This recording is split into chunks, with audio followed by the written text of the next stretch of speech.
Falahi stock market analysis में आपका स्वागत है दोस्तों। आज हम बात करने वाले हैं एक्सिटा कॉटन स्टॉक्स को लेकर। एक हमारे मित्र है, दोस्त है, विवल से उनका कई दिन पहले इस स्टॉक को लेकर कमेंट आया था, तो आज हम डिस्कस करने वाले हैं क्या संभावना है, क्या इस स्टॉक में तेज़ी की आशंकाएँ है या नहीं। ये स्टॉक हमें अंदर की कंडीशन के हिसाब से कैसा नज़र आ रहा है और टेक्निकल की अगर बात करें तो टेक्निकल सपोर्ट एंड रेजिस्टेंस क्या निकल कर आ रही है, तो डिस्कस करेंगे। इसी को लेकर बने रहिएगा वीडियो पर। छोटी सी रिक्वेस्ट है, आपने अभी तक चैनल को सब्सक्राइब नहीं किया, प्लीज़ चैनल को ज़रूर सब्सक्राइब कर दीजिएगा, बेल आइकन को दबाना न भूलें। और हाँ, आपको भी इसी तरीके से किसी भी स्टॉक्स की जानकारी चाहिए, उस कंपनी का नाम कमेंट बॉक्स में लिख सकते हैं। बहुत जल्द अपने चैनल पर आपकी वीडियो बनाकर अपलोड कर दी जाएगी दोस्तों, ठीक है।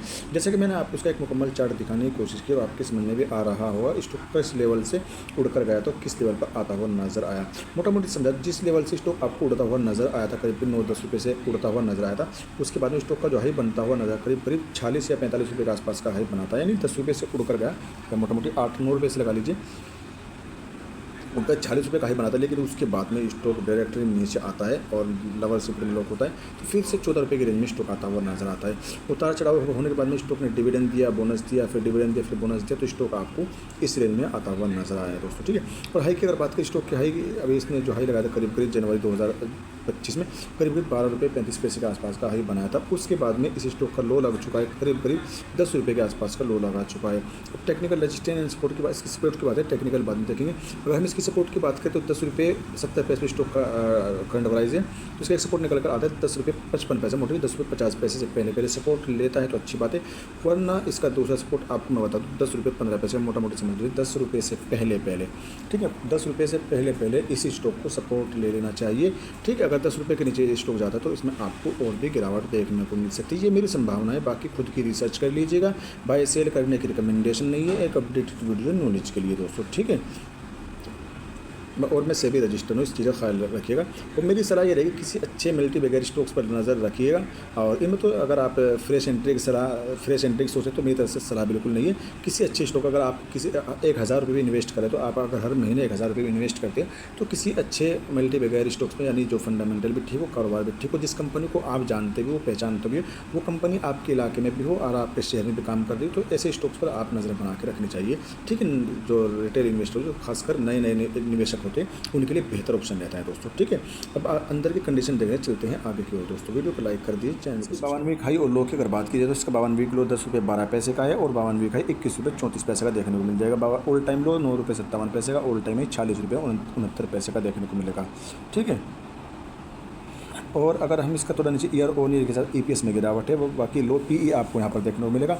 और मार्केट कैप की अगर बात करें 372 करोड़ का मार्केट कैप है, करीब 1.97 की बुक वैल्यू है और करीब 1.87% की डिविडेंड यील्ड भी देखने को मिल रही है। 2% के आसपास है, 2% से कम इसकी डिविडेंड यील्ड है। फेस वैल्यू 1 की देखने को मिलेगी। अगर हम ताकत और कमज़ोरी की अगर बात करें तो ताकत है इस स्टॉक के पास में हमें मात्र 3 देखने को मिलेगी दोस्तों, ठीक है। कमज़ोरी की अगर बात करें, कमज़ोरियाँ भर कर है, 13 कमज़ोरियाँ हैं। तो जाहिर सी बात है, आप मुझे बता दीजिए कमेंट करें, जब ताकतें मजबूत है तो 3 है, कमज़ोरियाँ 13 है, तो कौन सा हावी रहेगा, कौन सा किसकी, यानी कमज़ोरी की वजह से स्टॉक के प्राइस पर फ़र्क पड़ेगा या इन 3 ताकतों की वजह से स्टॉक के प्राइस पर बढ़ने की तरफ इशारा है दोस्तों, ठीक है। मुझे ज़रूर कमेंट करके बताइए, यानी जो ये कमज़ोरियाँ हैं इसका इशारा किस तरफ है। यानी मेरी तो राय ये है, मेरी संभावना है कि ये इशारा साफ डाउन साइड की तरफ आपको देखने को मिल रहा है, ठीक है। 63% स्टॉक आपको पास भी नज़र आ रहा है। अगर हम रिटर्न की बात करें तो इस स्टॉक ने एक हफ्ते से लेकर 1 महीने की अगर बात करें करीब 1% से ज़्यादा रिटर्न निकाल के दिया। बाकी 3 महीने से लेकर 2 साल की अगर बात करें, 3 महीने से लेकर 2 साल की अगर बात करें, माइनस में यानी नेगेटिव रिटर्न निकाल के दिया है दोस्तों, ठीक है। डिलीवरी परसेंटेज की अगर बात करें, वॉल्यूम्स की अगर बात करें, वॉल्यूम 18 लाख 59 लाख 37 लाख, यानी थोड़े से भी वॉल्यूम में भी ज़्यादा कोई इंक्रीजिंग हमें देखने को नहीं मिली। वॉल्यूम थोड़े से कम नज़र आ रहे हैं। अगर वॉल्यूम करोड़ से ऊपर जाते हैं और डिलीवरी परसेंटेज भी अच्छी खासी होती है तो कुछ आशंकाएँ लगा सकते हैं, स्टॉक के प्राइस पर फ़र्क पड़ सकता है आगे की साइड का। डिलीवरी परसेंटेज अगर 21% के आसपास में डिलीवरी परसेंटेज है कल का, और 1 वीक एवरेज की अगर बात करें 27 से 28% के आसपास में एवरेज है, और 1 महीने के एवरेज की अगर बात करें डिलीवरी परसेंटेज 25% से ज़्यादा का देखने को मिल रहा है। डिलीवरी परसेंट थोड़ा सा कम है, 30-40% के आसपास, वो भी ठीक है, लेकिन इससे कुछ फ़र्क पड़ने वाला नहीं है। वॉल्यूम में इंक्रीजिंग होना बाकी है, वॉल्यूम में इंक्रीजिंग होनी चाहिए दोस्तों, ठीक है। और कुछ जो कमियाँ हैं अंदर की, वो चीज़ें सही होनी चाहिए, तो जब कुछ अच्छी उम्मीद लगा सकते हैं। बाकी बड़े बड़े स्टॉक्स में आपको गिरावट देखने को मिल रही है मार्केट में, तो जाहिर सी बात है पेनी स्टॉक तो फिर भी पेनी होते हैं दोस्तों, ठीक है। चलते हैं आगे की ओर।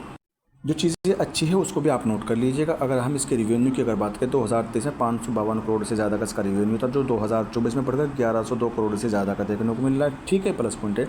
नेट प्रॉफिट की अगर बात करें, नेट प्रॉफिट हमें करीब करीब 2020 से लेकर 2024 तक बढ़ता फलता फूलता नजर आया, जो कि एक अच्छा संकेत है दोस्तों। ठीक है, और वहीं ईपीएस की अगर बात करें, ईपीएस में हमें गिरावट देखने को मिल रही है लगातार 3 सालों से दोस्तों। ठीक, 2022 से लेकर 2024 तक ईपीएस में हमें गिरावट है।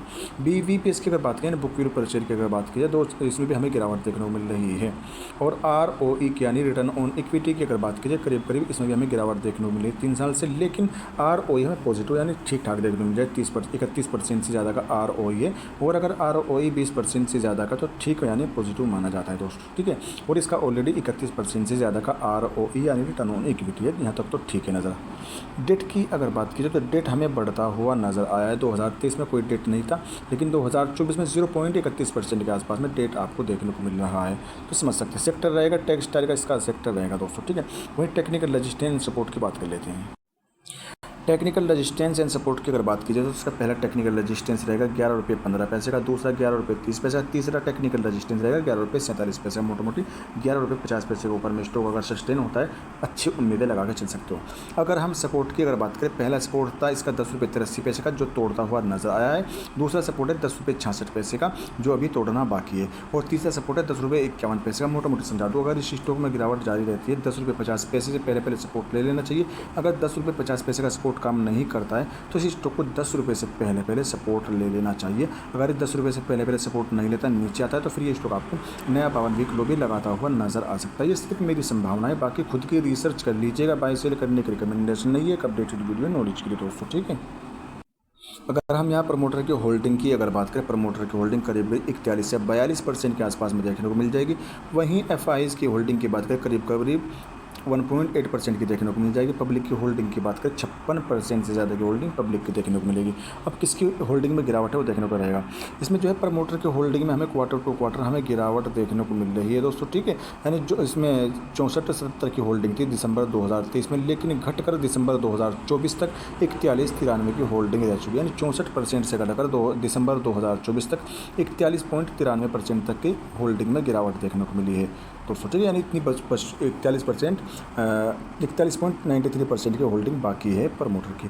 एफआईज की अगर बात की जाए तो एफआईज की होल्डिंग में भी सितंबर 2024 के मुकाबले में दिसंबर 2024 में गिरावट देखने को मिली है। पब्लिक की होल्डिंग में हमें इंक्रीजिंग देखने को मिल रही है दोस्तों। ठीक है, ये रहा आज का इसका डाटा। तो जाहिर सी बात प्रमोटर की होल्डिंग में गिरावट है और एफआईज की होल्डिंग में गिरावट है, तो ये थोड़े से संकेत जो है अच्छे नज़र नहीं आते। तो इस स्टॉक पर थोड़ी सी खुद की रिसर्च जरूर कर लीजिए। बाय सेल करने की रिकमेंडेशन नहीं है, राय यही रहेगी किसी अच्छे स्टॉक्स की तलाश करनी चाहिए जो मल्टी बैगर्स रिटर्न दे सकता हो। और अगर इसमें आप मानते हैं कि आपकी नज़र में कि स्टॉक मल्टी बैगर बनता हुआ नज़र आ सकता है, तो आप रिस्क के साथ में होल्ड कर सकते हो दोस्तों। ठीक है, आज की वीडियो में इतना ही दोस्तों। Thanks for watching video.